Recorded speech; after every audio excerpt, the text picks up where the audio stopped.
Hi viewers, మనం వచ్చేసి 6వ తరగతి వ్యాకరణము తమిళనాడు గవర్నమెంట్ తెలుగు చూస్తున్నాము. 4వ లెసను.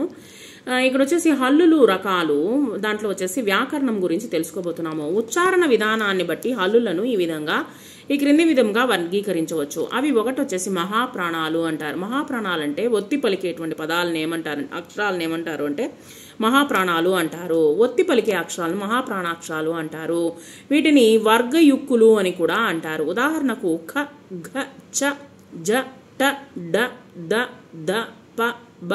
తర్వాత అల్ప ప్రాణాలు అంటే తేలికగా పలికేటువంటి అక్షరాలని అల్ప ప్రాణాలు అంటారు. అనగా ఒక మాత్ర కాలములో పలికేటువంటి అక్షరాలు, వెంటనే ఒక సెకండ్లో పలికేటువంటి పదాలని అక్షరాలని ఏమంటారంటే ఇక్కడ వచ్చేసి అల్ప ప్రాణాలు అంటారు. ఖ, చ, ట, త, ప పురుషాలు అంటారు. గ, జ, డ, ద, బాలను సరళాలు అంటారు. తర్వాత స్థిరాలు వచ్చేసి పురుషాలు సరళాలు కాగా తక్కిన హల్లులను స్థిరాలని అంటారు. ఇవి వ్యాకరణ సూత్రం చేత మార్పు చెందక స్థిరంగా ఉంటాయి. ఖ, గ, చ, జ, జ్ఞ, ట, డ, న, న, ప, బ, మ, య, ర, రా, ల, ళ, వ, శ, ష, స, హ, క్ష.